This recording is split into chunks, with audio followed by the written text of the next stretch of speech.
जय श्री श्याम प्यारे बच्चों, welcome back to the channel. तो बेटा आज हम लोग करेंगे जो हमने एमसीक्यू टेस्ट दिया था उसके सॉल्यूशंस। ठीक है, तो स्टार्ट करते हैं बेटा अपनी क्लास। तो देखिए सबसे पहला क्वेश्चन है बेटा, capital account of balance of payment of an economy record dash for a fiscal year. A. Income and expenditure of the government. B. Inflow and outflow of funds of the government. C. Inflow and outflow of foreign exchange to or from the economy. D. Inflow and outflow of loans to and from the rest of world. ठीक है, तो यहाँ पर देखिए जो capital account है ये वो ट्रांजैक्शन रिकॉर्ड करता है बेटा जिससे एक देश के असेट्स और लायबिलिटी के स्टेटस पे इफेक्ट पड़ता है। तो इसलिए जो इसमें करेक्ट आंसर है बेटा वो है ऑप्शन डी, वो है ऑप्शन डी। ठीक है, क्वेश्चन नंबर सेकंड है बेटा, identify which of the following bank does not interact directly with the general public. Option A है Reserve Bank of India, option B है Central Bank of India, option C है State Bank of India और option D है none of these. ठीक है बेटा, तो इसमें जो करेक्ट आंसर है सेकंड में that is option A, that is option A. अब यहां पर देखिए बेटा कई बच्चों के माइंड में ये आएगा कि भाई ऑप्शन ए और सी बिल्कुल सेम है, तो ऑप्शन सी क्यों नहीं। देखिए पहले जो है सेंट्रल बैंक ऑफ इंडिया के नाम से एक कॉमर्शियल बैंक था, तो यहां पर हमें नेम चूज करना है। तो नेम की बात करें तो नेम होगा बेटा रिजर्व बैंक ऑफ इंडिया। ठीक है, अब question number third, government can achieve it's target its budget objective of economic stability by option A managing the general price level in the economy to desired level, option B increasing the gross domestic product of the economy, option C bringing the production of goods and services under its direct and absolute control, option D rationalization of tax in pro poor direction। तो यहाँ पे बेटा जो question number third है इसका जो correct option है वो भी है ऑप्शन ए, वो भी है ऑप्शन ए। ठीक है, that is managing the general price level in the economy, economic stability. ठीक है, यानी इन्फ्लेशनरी या फिर डिफ्लेशनरी की सिचुएशन। तो उसमें यहाँ पर इन्फ्लेशनरी का पॉइंट दिया है कि अगर इन्फ्लेशन की सिचुएशन है तो हमें जनरल प्राइस लेवल को मैनेज करना पड़ेगा। ठीक है, अब देखिए जो क्वेश्चन नंबर 4 है उसमें पूछा गया है identify which of the following is an example of invisible item under current account of the balance of payment। तो करंट अकाउंट में अब कौन सा आइटम आता है इनमें से वो बताना है। ऑप्शन ए है air and sea transport, option B goods, option C both A and B, option D none of these. तो यहाँ पे बेटा जो करेक्ट आंसर है फोर्थ में वो भी है ऑप्शन ए, वो भी है ऑप्शन ए। क्यों? क्योंकि इन्होंने पूछा बेटा इनविजिबल आइटम। देखिए करंट अकाउंट में तीन कंपोनेंट्स, पहला विजिबल आइटम जिसमें गुड्स आता है, दूसरा इनविजिबल आइटम जिसमें सर्विसेज आती हैं, और सर्विसेज में भी दो सर्विस बेटा, एक फैक्टर सर्विसेज और एक नॉन फैक्टर सर्विसेज। तो एयर एंड सी ट्रांसपोर्ट जो है नॉन फैक्टर सर्विसेज में आएगा, इसलिए ये आपका करेक्ट आंसर है। क्लियर? और थर्ड जो होता है वो होता है यूनिलैटरल ट्रांजैक्शंस। अब देखिए जो क्वेश्चन नंबर 5 है इसमें आपको दो स्टेटमेंट दे रखी है। स्टेटमेंट फर्स्ट है demonetisation was the step taken by the government of India in order to tackle the problem of corruption, black money, terrorism and circulation of fake currency in the Indian economy. Statement 2 है demonetisation has increased the credit creation capacity of the banking system in India. Alternative वही बेटा, both statements are true, both are false, statement first is true, second is false, statement second is true and statement first is false। तो इसमें जो correct answer है बेटा वो है option A, वो है ऑप्शन ए। ठीक है, यानी both the statement are true। क्यों? देखिए डिमोनेटाइजेशन का मेन पर्पज यही था कि भाई जो ब्लैक मनी है, करप्शन है, टेररिज्म है, सर्कुलेशन ऑफ फेक करेंसी है उसको हम कंट्रोल कर सके। गवर्नमेंट ने इसी उद्देश्य से डिमोनेटाइजेशन किया था। फिर इसमें जो दूसरा पॉइंट है, दूसरा स्टेटमेंट है, उसको लेके थोड़ा सा डाउट आ जाता है कि भाई demonetisation has increase the credit creation capacity. अब ये ट्रू क्यों है समझिए, जब डिमोनेटाइजेशन हुआ था तो उस टाइम पे लोगों के पास जितनी भी ओल्ड करेंसी थी उनके पास एक ही ऑल्टरनेट था कि भाई वो अपनी ओल्ड करेंसी को अपने बैंक में जमा कराए और वहां से न्यू डेनोमिनेशंस के जो करेंसी है वो ले। ठीक, तो वो पैसा जो लोगों ने छुपा छुपा के रखा हुआ था, वो सारे का सारा पैसा भी कहां चला गया बेटा? बैंकों में चला गया, और जिससे बैंकों की क्रेडिट क्रिएशन कैपेसिटी बढ़ गई थी। ठीक है, तो इसलिए both the statement are true. अब देखिए यहाँ पर क्वेश्चन नंबर 6 है। Mister Jha, an economics teacher, was explaining the concept of minimum percentage of the total deposit to be kept by any commercial bank with themselves as liquid assets in the form of gold and security as per norms and statute privilege in the country. From the following choose the correct alternative which specified towards the concept explained by him. Option A cash reserve ratio, option B repo rate, option C bank rate, option D statutory liquidity ratio. ठीक है, तो यहाँ पे जो correct answer है question number 6 का बेटा वो है option D, statutory liquidity ratio. ठीक है, दो तरीके के रेशो, एक सीआरआर और एक एसएलआर। सीआरआर मतलब जो मिनिमम परसेंटेज सेंट्रल बैंक के पास रखना पड़े, और एसएलआर जो कॉमर्शियल बैंकों को मिनिमम परसेंटेज अपने पास रखना पड़े। तो इसलिए करेक्ट आंसर है option D.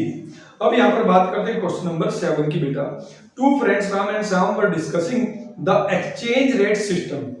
Under this system exchange rate are determined by the government. The above mentioned statement was given by Ram. Identify the type of exchange system was he talking about? Option A fixed exchange rate, option B floating exchange rate, option C managed floating exchange rate, option D managed fixed exchange rate. ठीक है, तो I think इसका answer तो आप सबको पता होगा और आप सबका करेक्ट होगा। तो इसमें जो करेक्ट आंसर है वो है ऑप्शन ए। ठीक है, that is fix rate of exchange which is determined by the government. जो फ्लेक्सिबल रेट ऑफ एक्सचेंज है बेटा that is determined by the market force of demand and supply. ठीक है, ऑफ फॉरेन एक्सचेंज। क्लियर? तो ये था question number 7। बात करते हैं क्वेश्चन नंबर 8 की। इसमें दो स्टेटमेंट है। स्टेटमेंट फर्स्ट बोलता है बेटा progressive tax structure is the tax structure in which more burden will be on poor। ठीक है कि प्रोग्रेसिव टैक्स स्ट्रक्चर वो है जिसमें ज्यादा बर्डन पुअर पे आता है। स्टेटमेंट 2 है if any individual is earning more income he she have to pay more tax in the tax structures. ठीक है, तो यहाँ पे वही both statement are true, both statement are false, statement first is true, second is false, statement second is true and statement first is false। तो यहां पे जो करेक्ट आंसर है बेटा क्वेश्चन नंबर 8 का वो है ऑप्शन डी, वो है ऑप्शन डी। ठीक है, रीजन क्या है बेटा? रीजन ये है कि जो स्टेटमेंट फर्स्ट है वो आपकी फॉल्स है। प्रोग्रेसिव टैक्स स्ट्रक्चर होता है बेटा जिसमें इनकम लेवल बढ़ने के साथ साथ रेट ऑफ टैक्स बढ़ जाता है। ठीक है, तो वहां पे जो अमीर लोग हैं उनको ज्यादा टैक्स पे करना है और गरीब लोगों को कम टैक्स पे करना पड़ता है, और एक स्टेज के बाद तो उनको पे भी नहीं करना अगर वो पुअर लोग हैं तो। ठीक है, तो यहाँ पे जो अमीर लोग हैं उनके ऊपर बर्डन होता है ज्यादा और गरीब लोगों पे बर्डन होता है कम। इसलिए statement 1 is false, statement second is true. ठीक, अब बात करते हैं क्वेश्चन नंबर 9 की। Identify which of the following is a function of Reserve Bank of India. ठीक है, आरबीआई का फंक्शन बताना है, ये आपको ध्यान रखना है। Option A to provide loans to the public for investment and consumption purpose, option B to act as the custodian of gold reserve of India, option C to accept deposit from the public, option D to issue coins and 1 rupees note. तो जो correct answer है बेटा वो है option B, वो है option B to act as the custodian of gold reserve of India. ठीक है, अब बात करते हैं क्वेश्चन नंबर 10 की। तो 10 में पूछा गया है industrial policy resolution 1956 focused on dash sector for the growth of industrial sector development. Option A public, B private, C both A and B, option D none of these. ठीक है, तो यहाँ पे जो बेटा फोकस किया था वो किस पर किया गया था? आंसर है option A that is public sector. ठीक है, 1956 में जो पब्लिक सेक्टर था, ठीक है, public sector have to play the dominating role, तो उसको मेन रोल प्ले करना था, इसलिए जो आंसर है वो बेटा आपका होगा ऑप्शन ए पब्लिक। अब यहाँ पर क्वेश्चन नंबर 11 है under the balance of payment structure of a nation the two main category of accounts for classification of transactions are dash and dash. Option A current account, option B unilateral transfer account, option C capital account और option D loan account. ठीक है, identify करना है first and second, first and third, third and fourth और second and fourth and first. ठीक है, तो I think इसका आंसर तो आप सबको पता होगा। ठीक, तो इसमें जो करेक्ट आंसर है बेटा वो है option B first and third, current account और कैपिटल अकाउंट। बीओबी में सारे ट्रांजैक्शंस को इन दो पार्ट्स में डिवाइड किया जाता है, वो है ऑप्शन बी। ठीक है, तो बीओबी के जितनी भी ट्रांजैक्शन है उनको दो पार्ट्स में कैटेगराइज करते हैं, एक करंट अकाउंट और दूसरा कैपिटल अकाउंट, और वो है फर्स्ट और थर्ड ऑप्शन हमारी। अब बात करते हैं occupational structures refers to dash. Option A size of labour force in a country, B number of people living in a country, C distribution of workforce among different sector of economy, D nature of different occupations. तो यहां पे बेटा जो question number 12 है उसका जो correct answer है वो है आपका ऑप्शन सी, वो है आपका ऑप्शन सी। ठीक है, जिसमें ऑक्यूपेशनल स्ट्रक्चर के बारे में बताया गया। ऑक्यूपेशनल स्ट्रक्चर्स क्या होता है बेटा, जब हम अपनी टोटल वर्क फोर्स को on the basis of occupation categorise करते हैं कि आपकी टोटल वर्क फोर्स के कितने लोग प्राइमरी सेक्टर में एंगेज हैं, कितने सेकेंडरी में और कितने टेरिटरी में। ठीक है, इसलिए option C is the correct answer.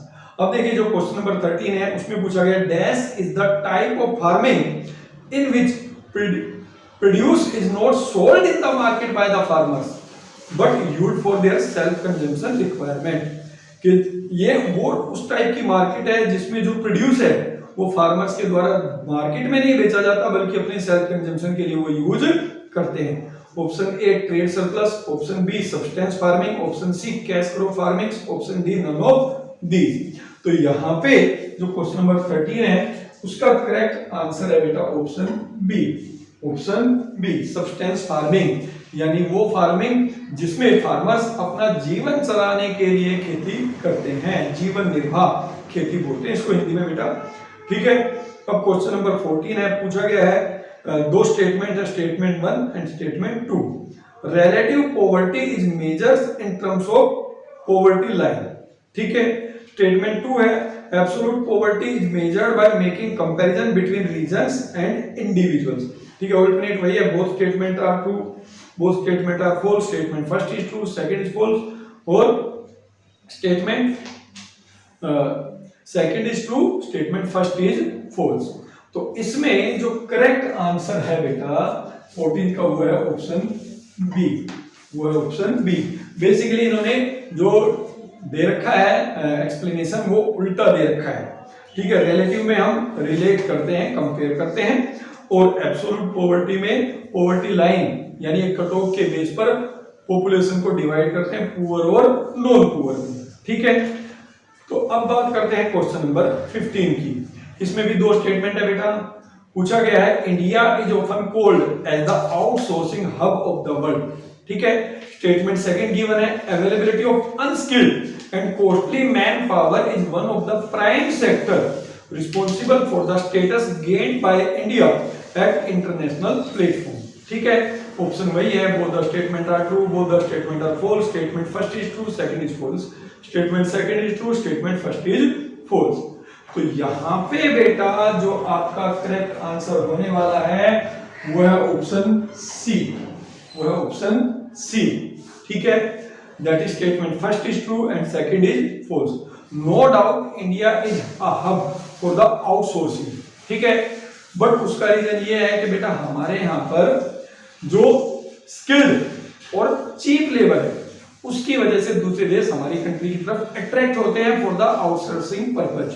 ठीक है, तो इसमें स्टेटमेंट फर्स्ट तो ठीक है बेटा, बट जो स्टेटमेंट सेकंड है वो इनकरेक्ट है। क्लियर?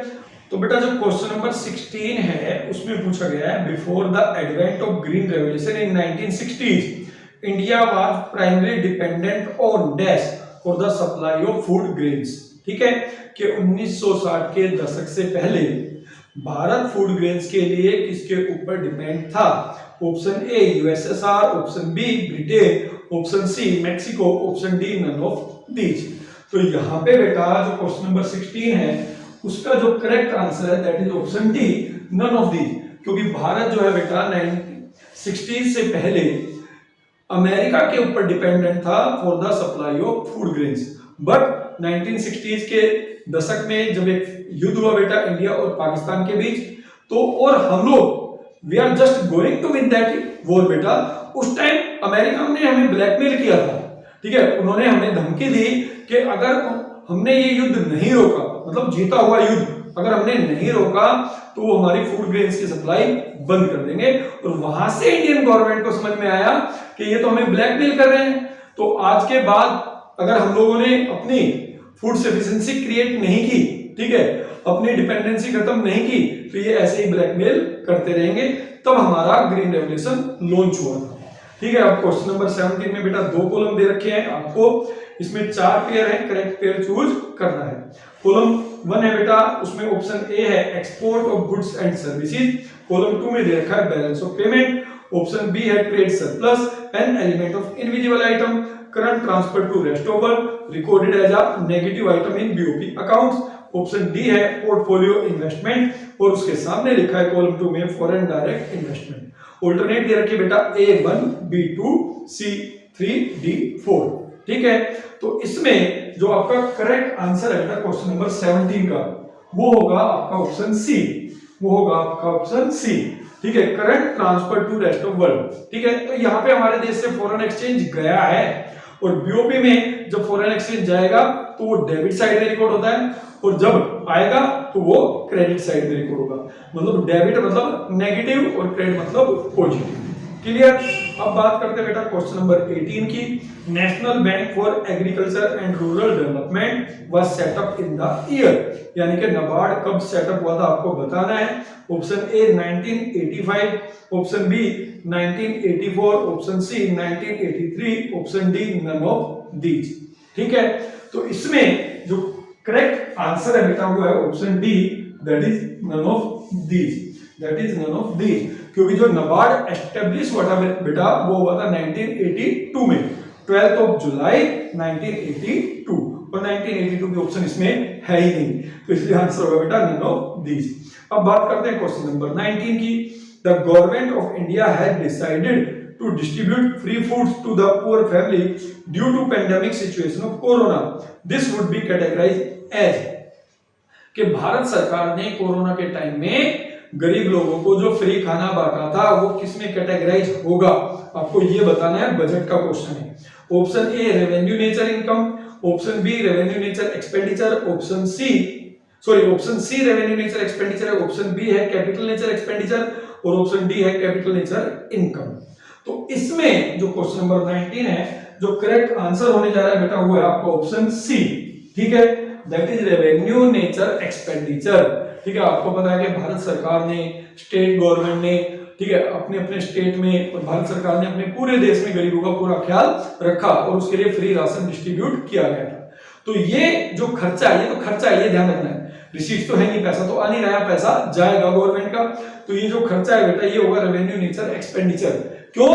क्योंकि इससे ना तो गवर्नमेंट की असेट्स बढ़ रही है बेटा, और ना गवर्नमेंट की किसी लायबिलिटीज में कोई कमी आ रही है, क्लियर। अब बात करते हैं अपने नेक्स्ट क्वेश्चन की।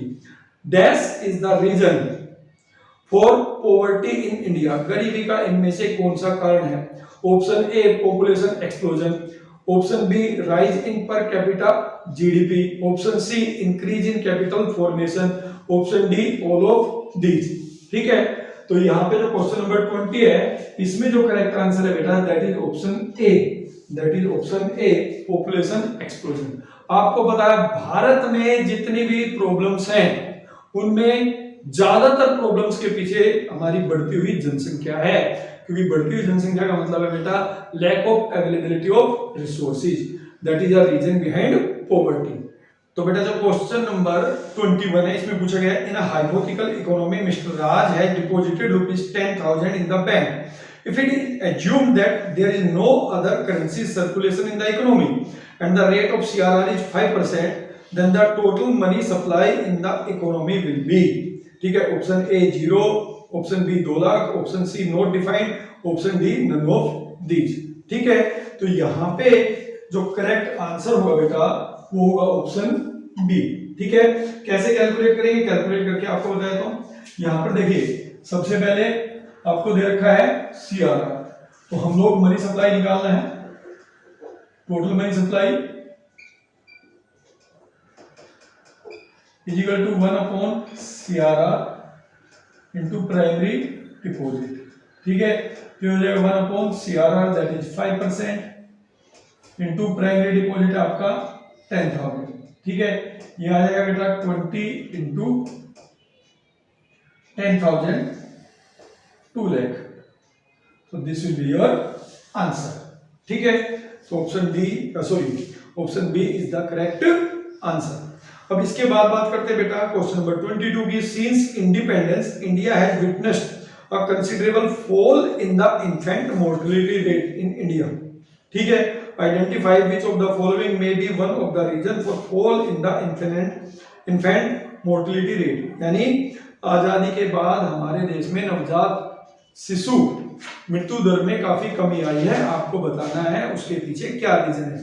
ऑप्शन ए है improvement in health facility over the years, option B है improvement in educational standard over the years, option C है fall in the standard of living of the population of the nation over the years, option D है both A and B, ठीक है, तो यहां पे बेटा जो क्वेश्चन नंबर 22 है इसका करेक्ट आंसर होगा आपका ऑप्शन ए, आपका होगा option A, improvement in health facility over the years, आजादी के बाद हमारे देश में हेल्थ फैसिलिटी बहुत ज्यादा एक्सपेंड हुई है, ठीक है, दैट इज द रीजन कि हमारे यहाँ पर जो इन्फेंट मोर्टेलिटी रेट है वो रिड्यूस हुआ है।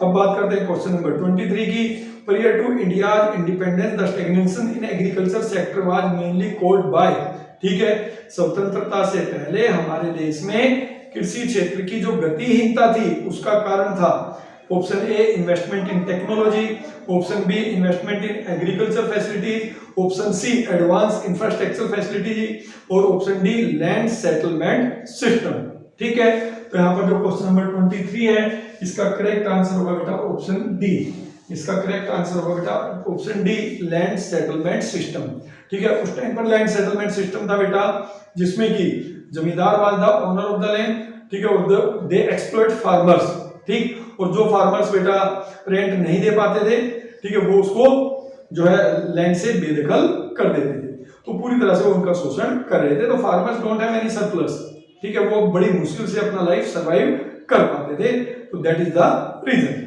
फिर आता है क्वेश्चन नंबर 24, दो स्टेटमेंट दे रखी है, स्टेटमेंट फर्स्ट है subsidies add burden on the financial health of a nation, statement 2 है complete removal of subsidy may violate the aim of equitable distribution of income, ठीक है, कि सब्सिडी से जो हमारे देश की फाइनेंशियल हेल्थ है उस पर बर्डन पड़ता है, बट स्टेटमेंट 2 सेकंड में 2 ये भी दिया गया है बेटा कि पूरी तरह से सब्सिडी को अगर आप हटाते हैं तो इक्विटेबल डिस्ट्रीब्यूशन ऑफ इनकम जो है उसका एम पूरा नहीं हो पाएगा, ठीक, तो ऑप्शन वही है both statement are true, both statement are false, statement first is true, second is false, statement second is true, statement first is false, ठीक है, तो इसमें जो क्वेश्चन नंबर 24 है करेक्ट ऑप्शन है बेटा ऑप्शन ए, ठीक है, both the statement are true.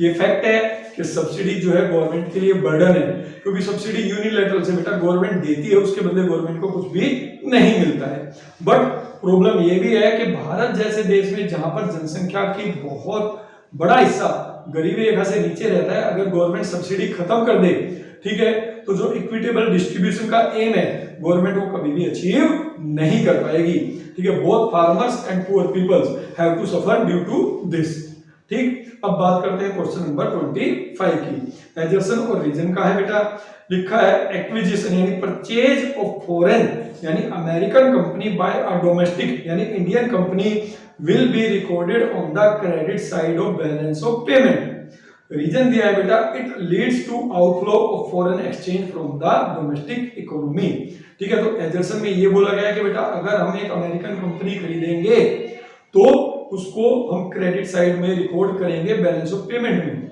जबकि हमारे देश से फॉरेन एक्सचेंज जाएगा, ठीक है, रीजन दिया है कि ये फॉरेन एक्सचेंज के आउटफ्लो को शो करता है, ठीक, तो वही सारी ऑप्शंस हैं, तो इसमें जो करेक्ट आंसर है बेटा 25 का वो होगा ऑप्शन डी, वो होगा ऑप्शन डी, ठीक है, assertion is false but reason is true, क्योंकि बेटा जब हमारी इंडियन कंपनी किसी अमेरिकन कंपनी को खरीदेगी तो हमारे देश से फॉरेन एक्सचेंज जाएगा, और जाएगा तो ये डेबिट साइड में रिकॉर्ड होता है बेटा। जो नेगेटिव कंपोनेंट्स है, जो आउटफ्लो फॉरेन एक्सचेंज है वो डेबिट में होता है, जो इनफ्लो है वो क्रेडिट में होता है, ठीक है। और रीजन में तो आपको ये बताया है कि आउटफ्लो है, ठीक। तो अब बात करते हैं क्वेश्चन नंबर 26 की।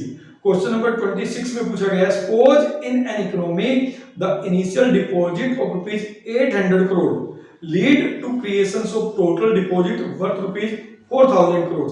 Under the given situation the value of reserve requirement would be option A 0.2 यानी 20, ऑप्शन बी 1 0.1 और 0.4, ठीक है। तो इसमें जो करेक्ट आंसर होने जा रहा है बेटा क्वेश्चन नंबर 26 में वो होगा आपका ऑप्शन ए, दैट इज 0.2, ठीक है। अब ये कैसे होगा एक बार ये भी करके देख लेते हैं। देखिए इसमें यही वाला फॉर्मूला लगेगा, ठीक है, यही वाला फॉर्मूला लगेगा। इसमें आपको मनी सप्लाई बता रखा है, ठीक है, कितना 4,000 करोड़, ठीक है। कैसे 1/CRR इंटू प्राइमरी डिपॉजिट दे रखा है आपका कितना बेटा, ये हो गया आपका 800 करोड़, ठीक है। तो ये हो जाएगा 4,000 इक्वल टू 800 अपॉन में CRR। तो CRR हो जाएगा बेटा आपका 800, sorry CRR equal to 800 upon में 4,000, ठीक है। तो ये आ जाएगा और answer will be 0.2, answer will be 0.2, ठीक है। रिक्वायर्ड रिजर्व या CRR will be 0.2। Question number 27 है, उसमें वो एजर्सन और रीजन का है। एजर्सन में पूछा गया है major policy initiative land reforms और green revolution help India to become self sufficient in food grain productions, के जो भारत सरकार ने बहुत सारे इनिशिएटिव लिए थे बेटा लैंड रिफॉर्म्स के रूप में और हरित क्रांति के रूप में, उससे भारत जो है सेल्फ सफिशिएंट हो गया, आत्मनिर्भर हो गया फूड ग्रेन्स यानी अनाज के उत्पादन में। रीजन दे रखा है the proportions of people depending on agriculture decline as expected after the green revolution, के एग्रीकल्चर सेक्टर में लगी जनसंख्या का शेयर कम हो गया जैसा कि हमने अनुमान लगाया था ग्रीन रेवोल्यूशन के बाद, ठीक है। फिर ऑप्शन वही है assertions and reasons are true, ठीक है। Correct explanation, not correct explanation, assertion is true, reason is false, और assertion is false, reason is true. तो यहाँ पे जो क्वेश्चन नंबर 27 है बेटा, इसका जो करेक्ट आंसर होने जा रहा है बेटा वो है ऑप्शन सी, वो है ऑप्शन सी, ठीक है। यानी assertion is true, reason is false. Assertion true है बेटा, ठीक है। हमारे देश में जो इनिशिएटिव लिए गए थे लैंड रिफॉर्म के रूप में, ग्रीन रेवोल्यूशन के रूप में, उसके बाद हमारे देश में हम लोग जो है डिपेंडेंट नहीं रहे फूड ग्रेन्स के ऊपर, ठीक है। हम सेल्फ सफिशिएंट हो गए थे फूड ग्रेन्स के प्रोडक्शन को लेके। बट ये कहना कि भाई उस ग्रीन रेवोल्यूशन के बाद एग्रीकल्चर सेक्टर में जो शेयर है पॉपुलेशन का, ठीक है, वो कम हुआ नहीं। एग्रीकल्चर सेक्टर में आज भी भारत की जब सबसे ज्यादा वर्किंग फोर्स इंगेज है बेटा, तो इसलिए एजर्सन ठीक है बट रीजन फॉल्स है। फिर अब इसके बाद है identify the incorrect statement from the following. 4 statement है, उनमें से आपको इनकरेक्ट की पहचान करनी है। Diversification in agriculture sector provide sustainable livelihoods rural populations, कि भैया एग्रीकल्चर सेक्टर में जो विविधता है वो लोगों के, ग्रामीण क्षेत्र के लोगों के जीवन में धारणीय विकास लेकर आती है, ठीक है। ऑप्शन बी है diversification include change in cropping pattern, shift of workforce from agriculture to other allied activity and non agriculture sector. कि भाई डाइवर्सिफिकेशन का मतलब क्या है, एक तो क्रॉपिंग पैटर्न, जो फसल का पैटर्न है उसमें चेंज करना, एक ही फसल के ऊपर निर्भर ना रहना। फिर shift of workforce from agriculture to other allied activity और नॉन एग्रीकल्चर सेक्टर। और इसके साथ साथ जो एग्रीकल्चर सेक्टर में वर्कफोर्स लगी है बेटा, उसका शिफ्ट होना दूसरी एक्टिविटीज में और नॉन एग्रीकल्चर सेक्टर में, ठीक है। ऑप्शन सी है objective of investment in new agriculture avenue, ठीक है, non farm activity increase financial risk for the rural population. कि भाई नॉन फार्म एक्टिविटीज के अलावा वो रूरल पॉपुलेशन ने जहां पर पैसा लगाया उनकी वजह से उनका फाइनेंशियल रिस्क क्रिएट हो गया, ठीक है। ऑप्शन डी है diversification reduce the proportions of unemployed population in rural area to considerable limits, कि भाई जो विविधता है उसने ग्रामीण क्षेत्रों में बेरोजगारों की संख्या में कमी ला दी। तो इनकरेक्ट बताना है बेटा, ध्यान रखना, करेक्ट नहीं बताना है। तो इसमें जो क्वेश्चन नंबर 28 है, जो करेक्ट आंसर होने वाला है बेटा वो है ऑप्शन सी, वह ऑप्शन सी। ठीक है, ऑप्शन सी क्या था कि objective of investment in new agriculture Avenue, कि भाई एग्रीकल्चर के अलावा, ठीक है, किसी और नॉन फार्म एक्टिविटीज में अगर हम इन्वेस्ट करेंगे तो उससे फाइनेंशियल रिस्क बढ़ेगा, ये चीज गलत है। ठीक है, जब आप वहां पे इन्वेस्ट करेंगे तो आपके सोर्स ऑफ इनकम और बढ़ेंगे, इनकम स्टेबिलिटी आएगी बेटा। तो क्वेश्चन नंबर 29 वो भी एजर्सन और रीजन का है बेटा। एजर्सन है human capital formation is the process of increase in stock of skilled and expert people during a period of time, कि जो ह्यूमन कैपिटल फॉर्मेशन है बेटा वो एक ऐसी प्रोसेस है जिससे हमारे देश में स्किल्ड और एक्सपर्ट लोगों का स्टॉक बढ़ता है। रीजन दे रखा है बेटा human capital formation increase by way of investment in education and health from the given alternative, choose the correct one. ठीक है, रीजन में दे रखा है कि जो ह्यूमन कैपिटल फॉर्मेशन है बेटा वो कैसे इंक्रीज होता है, जब हम एजुकेशन और हेल्थ में इन्वेस्ट करते हैं। ठीक है, वही चारों ऑप्शन है। ठीक, तो इसमें जो करेक्ट आंसर होगा बेटा वो होगा आपका आंसर ए, ऑप्शन ए। ठीक है, both assertion and reason are true और reason is the correct explanation of assertion. Human capital formation कैसे बढ़ता है बेटा, ठीक है, एजुकेशन और हेल्थ पे खर्च करने से बढ़ता है, तो रीजन बिल्कुल इसका करेक्ट है। अब क्वेश्चन नंबर 30 है बेटा, दो सेट दे रखे हैं आपके, कॉलम 1 और कॉलम 2। ठीक है, और आपको जो करेक्ट पेयर है उसको चूज करना है। तो सबसे पहले अब देखिए यहाँ पर यही चीज आपका एम्प्लॉयमेंट वाले में भी पूछा जा सकता है। Mahatma Gandhi national rural employment guarantee act, ठीक है, उसके सामने कॉलम 2 में लिखा है developing infrastructure and housing condition. B है Poshan Abhiyan mid day meal programme guaranteed wages employment to rural skilled worker.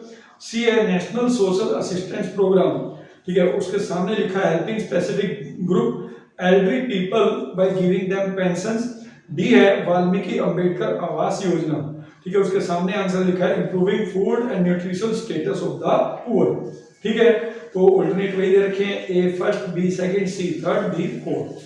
तो यहाँ पे बेटा जो करेक्ट आंसर है क्वेश्चन नंबर 30 का, that is option C, that is option C. ठीक है, that is national social assistance program, ठीक है, राष्ट्रीय सामाजिक सहायता कार्यक्रम। ठीक है, इसका मुख्य उद्देश्य क्या था बेटा, जो एल्डरी पीपल्स है, मतलब 60 साल से ज्यादा वाले, उनको ओल्ड एज पेंशन प्रोवाइड करके उनकी हेल्प करना। ठीक है, तो ये था क्वेश्चन नंबर 30। अब बात करते हैं क्वेश्चन नंबर 31 की। उसमें भी बेटा एजर्सन और रीजन दे रखा है। एजर्सन है goal of equitable distribution of land was fully serve by abolitions of the intermediaries in the post independence India, कि जो इक्विटेबल डिस्ट्रीब्यूशन ऑफ लैंड का गोल था, उद्देश्य था बेटा, वो पूरी तरह से हमने अचीव कर लिया।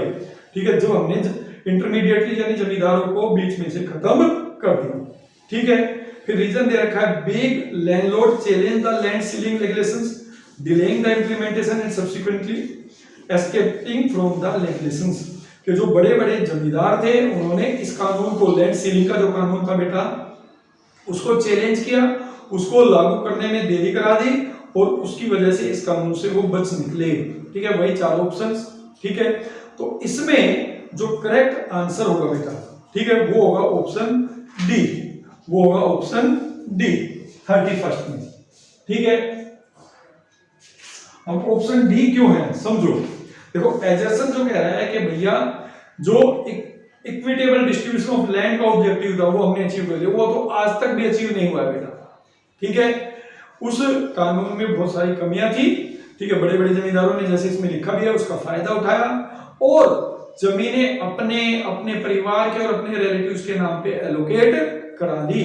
आज भी डिस्क्रिमिनेशन है, कुछ लोगों के पास तो जमीनों का बहुत बड़ा हिस्सा है और कुछ लोगों के पास बिल्कुल भी नहीं है।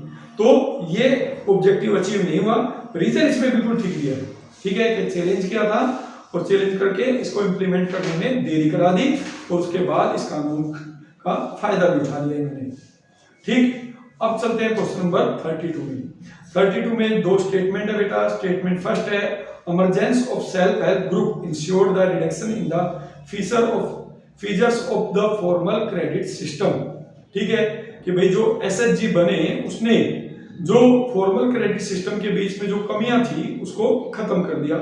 ठीक है, स्टेटमेंट 2 है SHG are an example of micro credit system. SHG जो है माइक्रो क्रेडिट सिस्टम, यानी छोटी स्तर पे जो साख देने का तरीका है वो होता है। ठीक है, तो ऑप्शन वही है, both statement are true, both statement are false, statement first is true, second is false, second is true and first is false.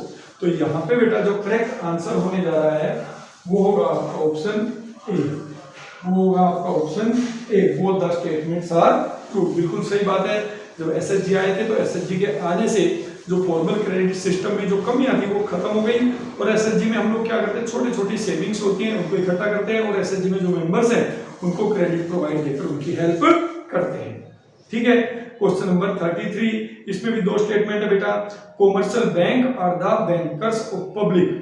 Statement 2 है main function of commercial bank is to accept deposit from public and provide loan for investment and consumption purpose. ठीक है, तो statement 1 में बोला गया है कि भैया कॉमर्शियल बैंक है वो पब्लिक के बैंक है और इनका मेन पर्पस क्या है, मेन फंक्शन क्या है, वो पब्लिक से डिपॉजिट एक्सेप्ट करते हैं और उनको लोन देते हैं इन्वेस्टमेंट और कंजम्पशन पर्पस के लिए। तो आंसर आपको पता ही है, इसमें भी आंसर जो होगा क्वेश्चन नंबर 33 में वो होगा option A, both the statement are true. ठीक है, कॉमर्शियल बैंक पब्लिक के साथ डील करते हैं और पब्लिक से उनका सरप्लस मनी एक्सेप्ट करते हैं और उसी पैसे को दूसरे लोगों को लोन के रूप में इन्वेस्टमेंट या कंजम्पशन के लिए दे देते हैं। ठीक है, अब बात करते हैं बेटा क्वेश्चन नंबर 34 की। ये शायद ज्यादातर बच्चों का गलत होगा मेरे अकॉर्डिंगली, फिर भी चेक कर देना। लिखा है arrange the following event in the correct chronological order. देखिए आपको डेट, कुछ डेट है बहुत इंपॉर्टेंट, वो आपको बहुत ध्यान रखनी पड़ेगी। ठीक है, एक तो जो चाइनीज हिस्ट्री है उसमें जो डेट्स आई हैं वो आपको ध्यान रखनी है। ठीक है, इसके साथ साथ ये डेट्स भी आपको याद रखनी पड़ेगी जो इस क्वेश्चन में पूछी गई है। सबसे पहले है बेटा establish of the year of establishment of NABARD. ठीक है, नबार्ड कब एस्टेब्लिश हुआ, establishment of state Bank of India, state Bank of India कब एस्टेब्लिश हुआ, introduction of railways in India by the British, British ने रेलवे कब इंट्रोड्यूस की इंडिया में, ईयर ऑफ ग्रेट डिवाइड। ठीक है, महाविभाजन का वर्ष। ऑल्टरनेट दे रखे हैं बेटा ए बी सी और डी। ठीक है, तो अब देखिए इसमें जो करेक्ट ऑप्शन है बेटा क्वेश्चन नंबर 34 में वो है ऑप्शन डी, वो है option D, none of these, none of these, इनमें से कोई भी करेक्ट आंसर नहीं है। ठीक, देखिए कैसे पता चलेगा। Introduction of railways in India by the British सबको पता है 1853 में, 1853 में। तो सबसे पहले थर्ड आना चाहिए और उसमें थर्ड का कोई भी ऑप्शन नहीं है। सबसे पहले थर्ड आना चाहिए, क्रोनोलॉजिकल ऑर्डर में हमें लिखना है, सबसे पहले फिर उसके बाद, फिर उसके बाद वाला आना था बेटा ईयर ऑफ ग्रेट डिवाइड 1921, और उसके बाद आना था बेटा establishment of state Bank of India 1955, और उसके बाद एस्टेब्लिशमेंट ऑफ नबार्ड।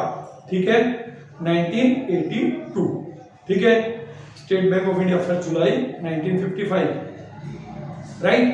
अब इसके बाद क्वेश्चन नंबर 35 है बेटा एजर्सन और रीजन्स का। एजर्सन है trade off invisible item between two nations is a part of current account of balance of payment.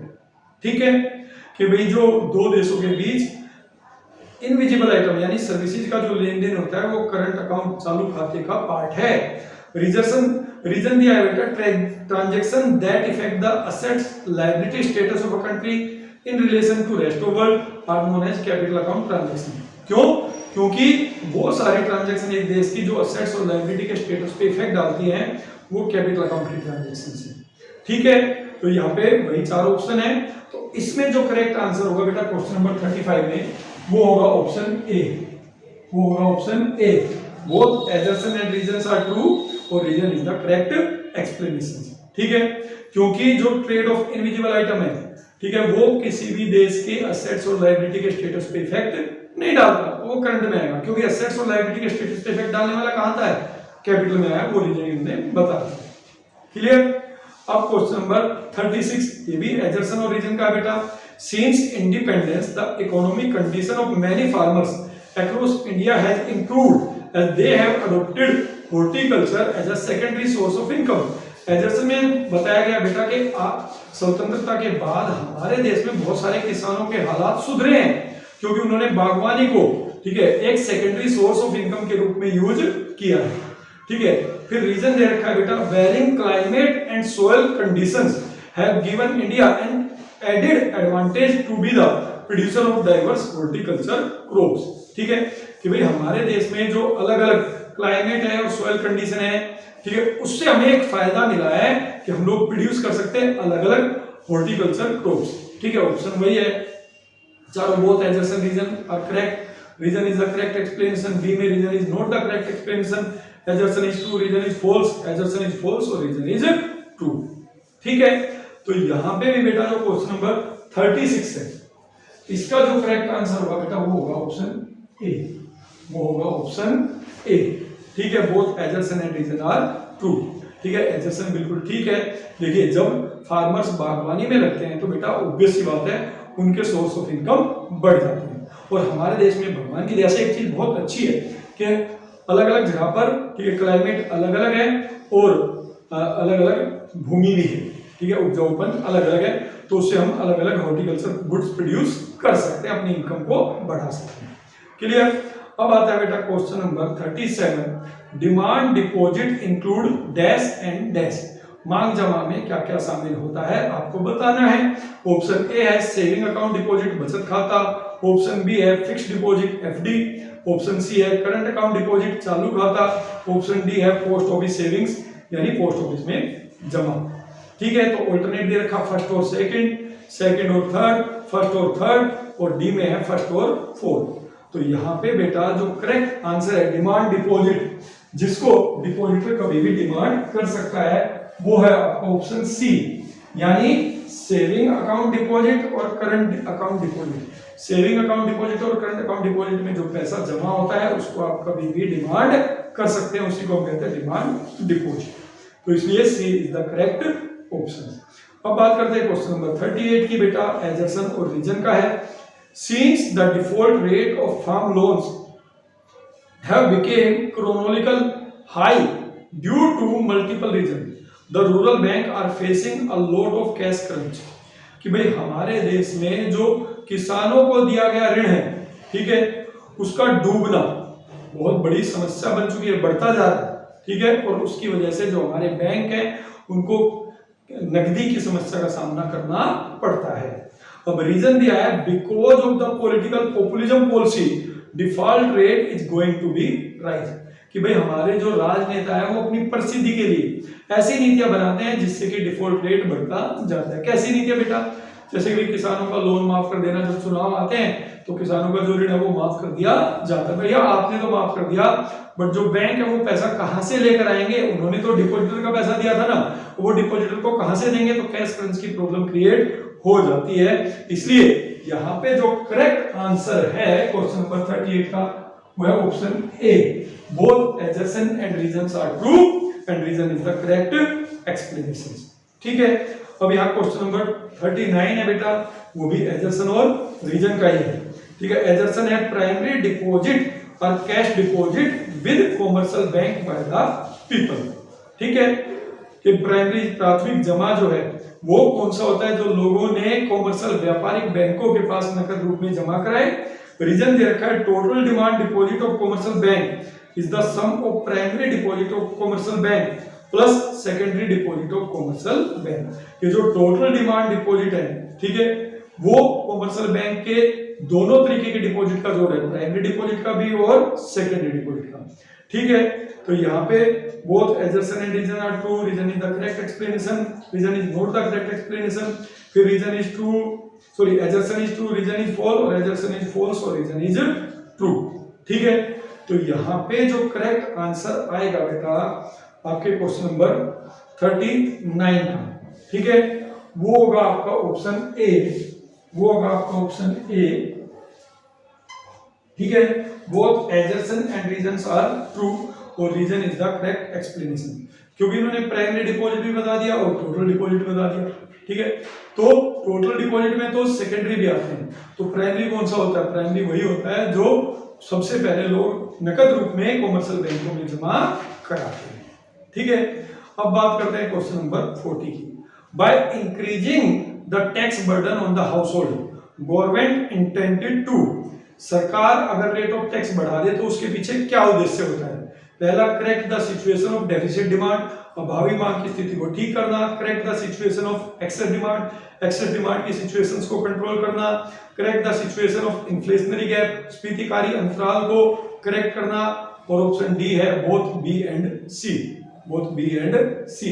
ठीक है, तो क्वेश्चन नंबर जो 40 है बेटा, इसका जो करेक्ट आंसर होने जा रहा है वो है option D, both B and C. ठीक है, तो बी में क्या है, इन्फ्लेशनरी गैप को कम करना। इन्फ्लेशनरी गैप मतलब कीमत बढ़ने से जो गैप क्रिएट हो जाता है।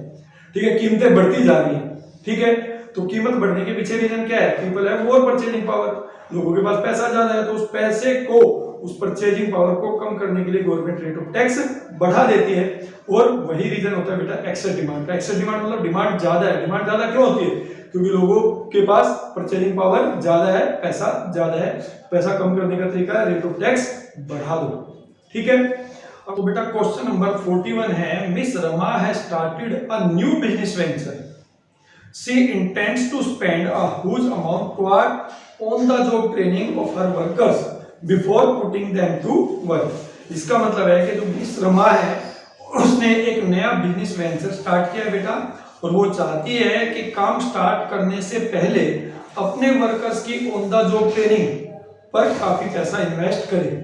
It exhibit the right step in the direction of human capital formation, और ये बिल्कुल एक सही स्टेप है बेटा ह्यूमन कैपिटल फॉर्मेशन के लिए।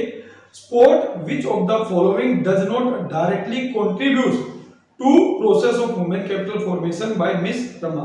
आपको बताना है कि जो पॉइंट्स आपको दे रखे उसमें से कौन सा डायरेक्टली कंट्रीब्यूट नहीं करता है, ठीक है, to the process of human capital formation. ठीक है, option A add skills and expertise, कि भाई स्किल्स और एक्सपर्टाइज बढ़ाएगा। ऑप्शन बी है इंप्रूव एफिशिएंसी बढ़ाएगा। ऑप्शन सी है इंश्योर जेंडर इक्विटी, ठीक है, इंश्योर कर रहा है जेंडर इक्विटी को। और ऑप्शन डी है इंक्रीज आउटपुट प्रोडक्टिविटी। तो इसमें जो करेक्ट ऑप्शन है बेटा, जो करेक्ट आंसर है क्वेश्चन नंबर 41 में, वो है आपका ऑप्शन सी, वो है आपका option C, ensure gender equity. क्योंकि यहाँ पर जेंडर इक्विटी से कोई लेना देना नहीं है।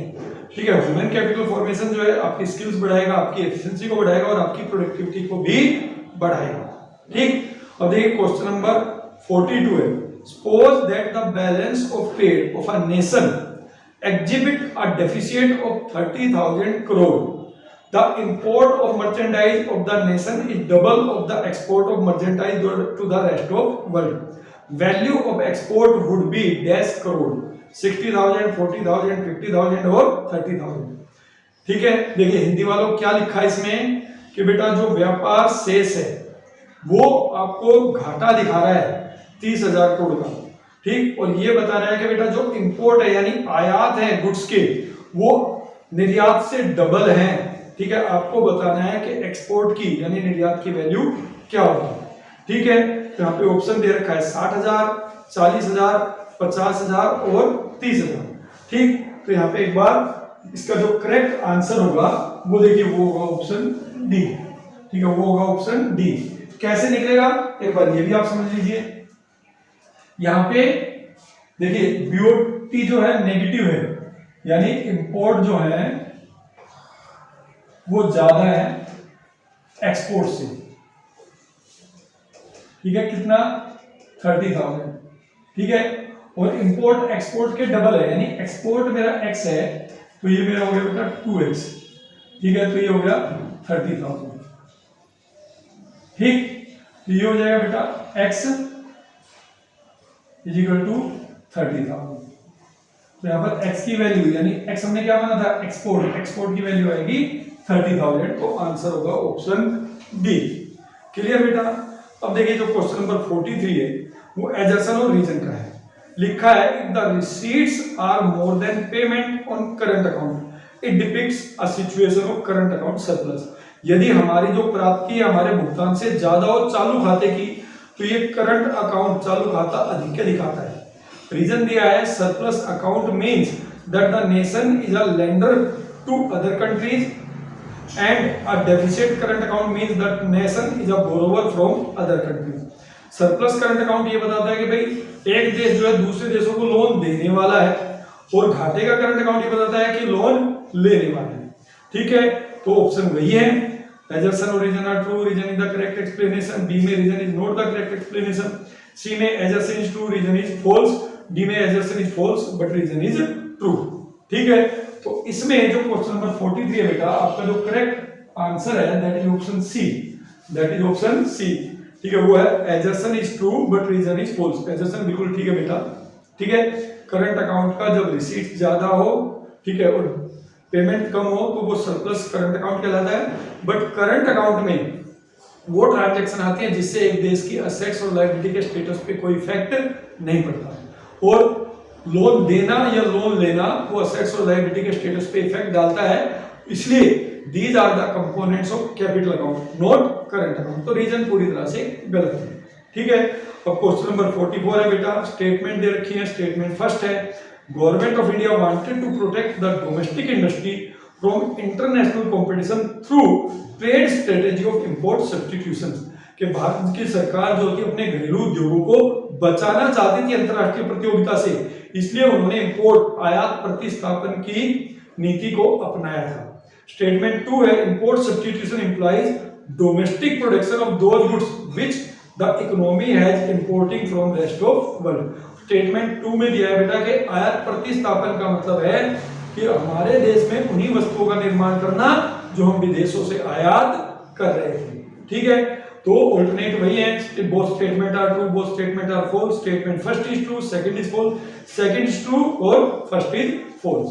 तो यहाँ पे जो क्वेश्चन नंबर 44 है, इसका जो करेक्ट आंसर है बेटा वो है ऑप्शन ए, वो है आपका ऑप्शन ए। ठीक है, that is both the statements are true. ठीक है, अब बात करते हैं बेटा क्वेश्चन नंबर 45 की। ठीक है, इसमें आपको कॉलम दे रखे हैं बेटा, आपको मैच करना है situation given in column 1 with their respective implication given in column 2। ठीक है, तो यहाँ पे ऑप्शन ए है माइग्रेशन। ठीक है, कॉलम, चलो पहले ऑप्शन ए कॉलम ए में पढ़ लेते हैं बेटा। माइग्रेशन दे रखा है, low level of academic standard दे रखा है, पॉपुलेशन हाई ग्रोथ रेट दे रखा है, lack of proper man power planning दे रखा है। कॉलम 2 में दे रखा है reduced in per capita economic growth. ठीक है, 2 में दे रखा है imbalance between demand and supply of human resources, और 3 में दे रखा है ब्रेन ड्रेन, और 4th में दे रखा है मिसमैच बिटवीन रिक्वायर्ड स्किल्स। ठीक है, अब यहां पर आपके पास ऑप्शन दे रखा है A second, B third, C fourth और डी 1। ऑप्शन बी में दे रखा है A third, B fourth, C 1, D second. Option C में दे रखा है A first, B second, C third, D fourth. Option D में दे रखा है A second, B fourth, C 1 और डी थर्ड। ठीक है, तो यहां पे बेटा जो आपका करेक्ट आंसर होगा that will be option B, that will be option B. Option B क्यों होगा? देखो बेटा, माइग्रेशन का मतलब क्या होता है? Brain drain. माइग्रेशन का मतलब होता है जब हमारे यहाँ से लोग माइग्रेट करते हैं to the rest of world, तो इसका मतलब ब्रेन ड्रेन ही होता है। ठीक है, कि हमारे यहाँ के लोग जो एक्सपर्ट लोग थे वो दूसरे देशों में चले गए। फिर आता है बेटा लो level of academic standard. Low level of academic standard का मतलब होता है बेटा मिसमैच बिटवीन रिक्वायर्ड स्किल्स। ठीक है, फिर population high growth rate. Population का ग्रोथ रेट अगर हाई होगा तो इसका मतलब है बेटा reduced in per capita economic growth. जितनी ज्यादा पॉपुलेशन बढ़ेगी तो हमारी पर कैपिटा इकोनॉमिक ग्रोथ उतनी कम होती चली जाएगी। फिर है lack of proper man power planning. ठीक है, इसका मतलब होता है imbalance between demand and supply of human resources. ठीक है, तो इसलिए जो आपका करेक्ट आंसर है बेटा वो होगा ऑप्शन बी। क्लियर? अब बात करते हैं क्वेश्चन नंबर 46 की। An economic system in which major economic decision are left to free play of market force is called। जिसमें मार्केट फोर्स सारे डिसीजन लेते हो अर्थव्यवस्था के बारे में, उस अर्थव्यवस्था को हम क्या कहते हैं? Option A mix system, B socialism, C capitalism और डी नन ऑफ दीज। तो यहाँ पे जो क्वेश्चन नंबर 46 है बेटा उसका करेक्ट आंसर है ऑप्शन सी। उसका करेक्ट आंसर है ऑप्शन सी कैपिटलिज्म, यानी पूंजीवादी अर्थव्यवस्था। एक ऐसी अर्थव्यवस्था in which all the resources are under controlled by the private sector, जिसमें सभी जो साधन है प्राइवेट निजी क्षेत्र के हाथ में होते हैं और वो प्रॉफिट को ध्यान में रखते हुए अपने सारे डिसीजन लेते हैं on the base of market force of demand and supply. ठीक है, अब क्वेश्चन नंबर 47 है बेटा। On the eve of independence India was net exporter of option A primary products, B both A and C, ठीक है, C finish industrial goods, D none of these. कि भाई स्वतंत्रता के समय भारतीय अर्थव्यवस्था, ठीक है, किस चीज का निर्यातक था? प्राथमिक उत्पाद, निर्मित उत्पाद, both A and C, none of these. तो इसमें जो करेक्ट आंसर है बेटा क्वेश्चन नंबर 47 में वो है ऑप्शन ए, ठीक है। India was the net exporter of primary product.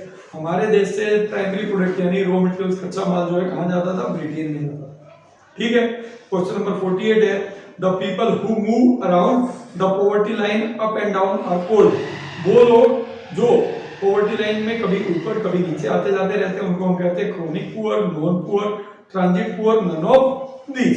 तो यहाँ पे जो 48 क्वेश्चन है इसका करेक्ट आंसर है बेटा ऑप्शन बी, ट्रांजिट पुअर, ठीक है। हिंदी में शायद मुझे इसका नाम ध्यान नहीं आ रहा बेटा।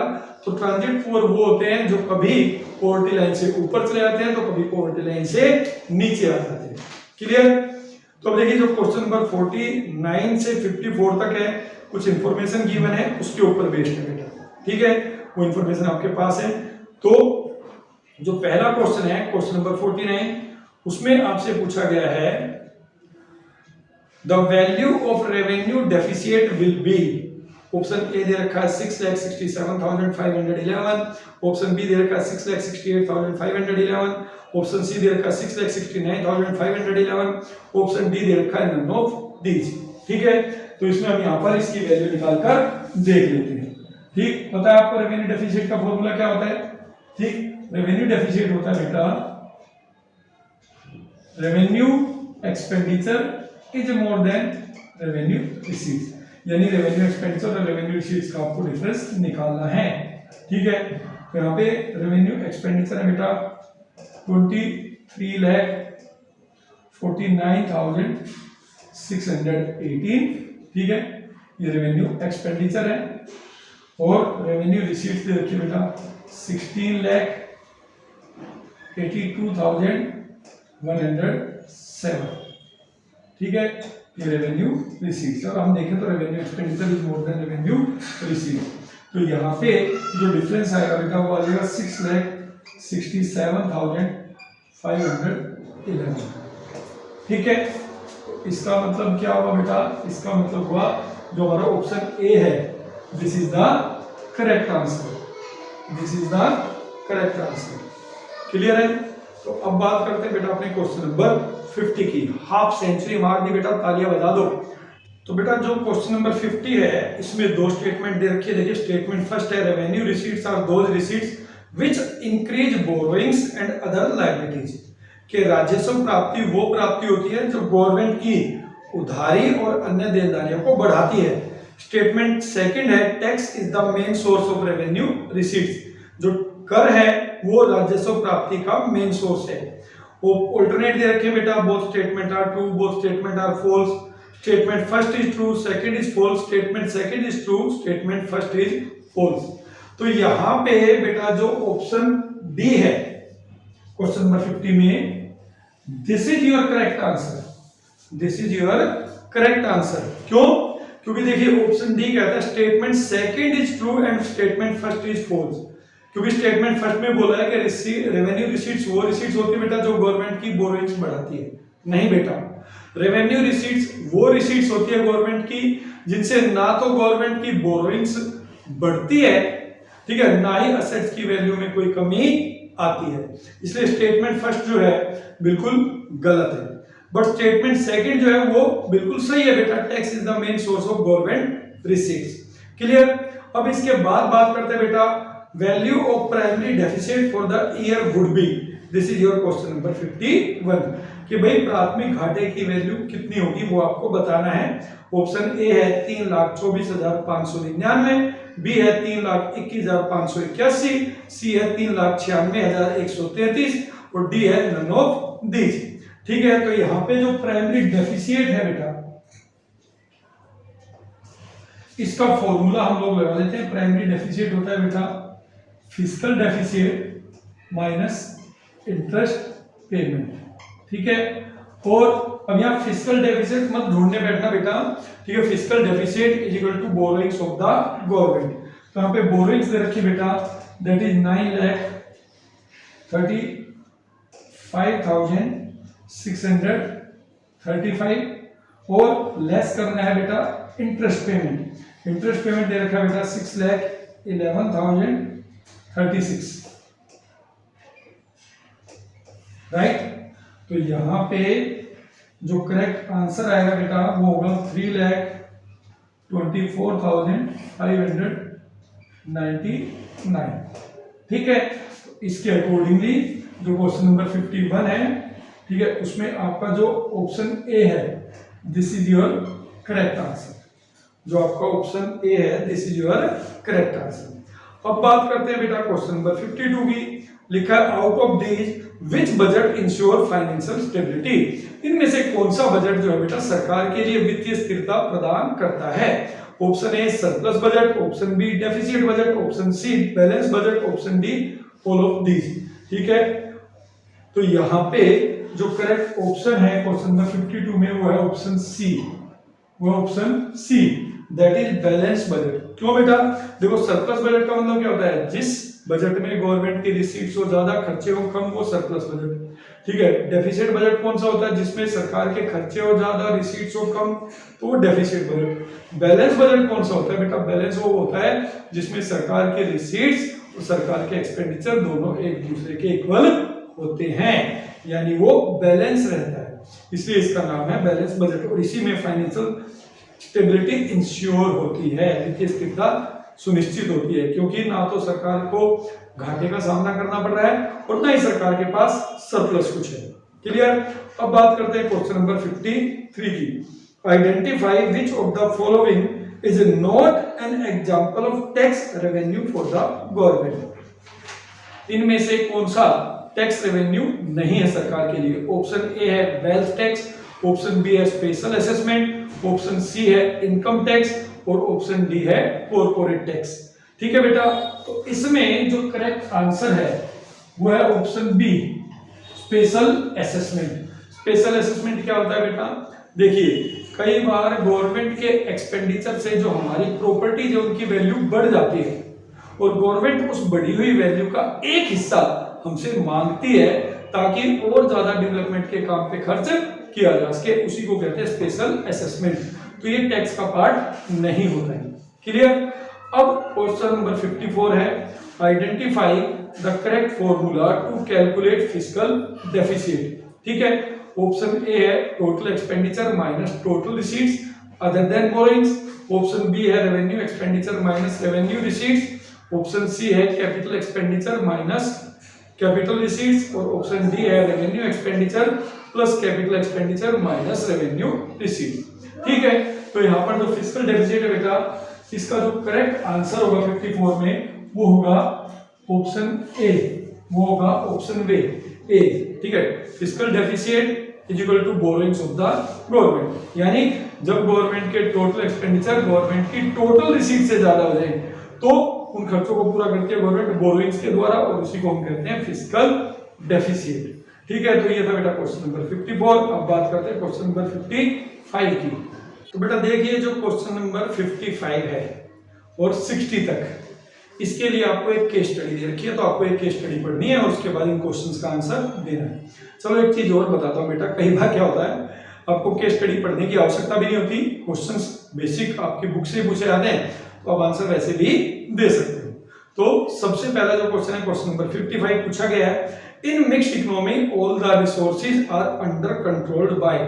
Option A public sector, option B private sector, option C both public and private sector, option D none of these. आपको बताना है कि मिश्रित अर्थव्यवस्था में सभी संसाधनों पर किसका नियंत्रण होता है।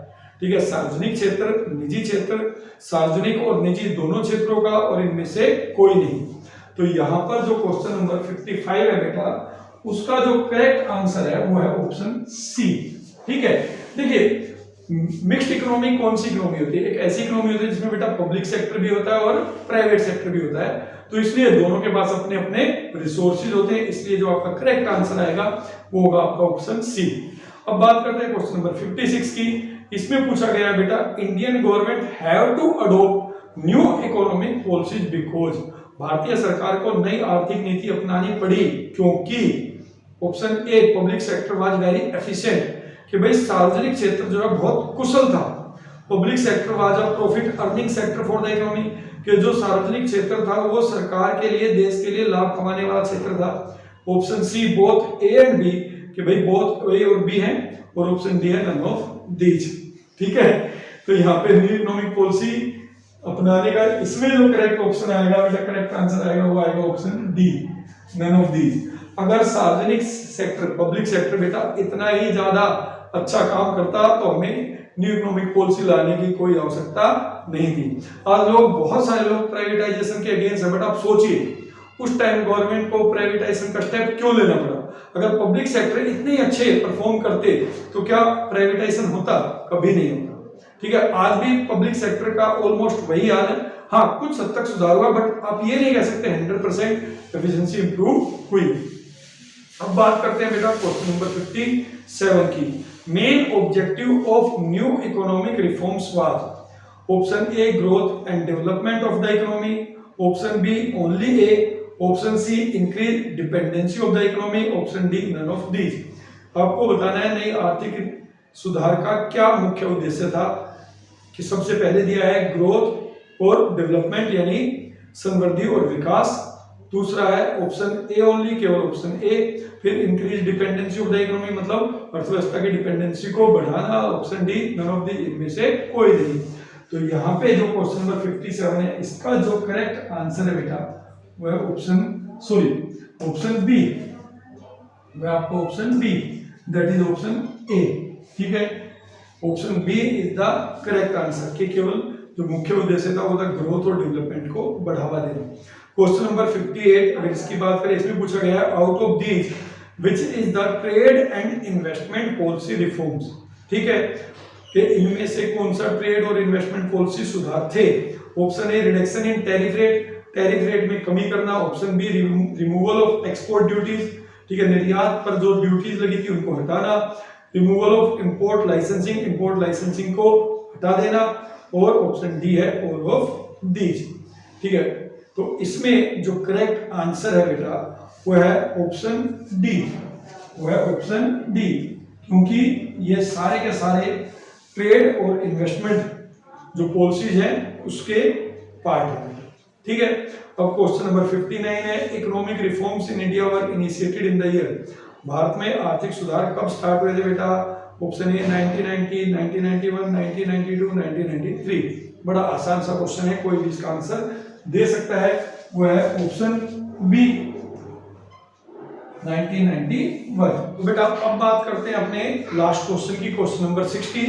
पूछा गया है in LQP P stand for private public permit none of these, कि LQP में P किसके लिए आया है बेटा? प्राइवेट निजी क्षेत्र, पब्लिक क्षेत्र के लिए, परमिट के लिए, या फिर इनमें से कोई नहीं।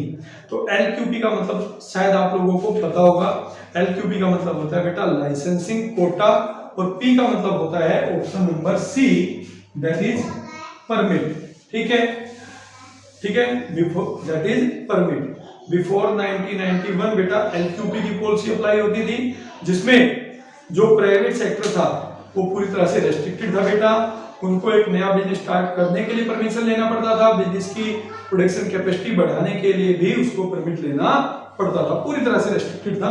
यहाँ P का मतलब है वही परमिट। ठीक है बेटा, तो ये थे आपके सारे MCQs के आंसर। आई होप आपको अच्छे से ये MCQs समझ में आए होंगे और इनका आंसर आप दे पाएंगे। ठीक, आप लोग मुझे सपोर्ट करें, इस वीडियो को लाइक करें, अपने दोस्तों के साथ इन MCQs को और इनके सॉल्यूशन को बेटा शेयर भी करें। अब मिलेंगे अपनी नेक्स्ट क्लास में, तब तक के लिए जय श्री राम।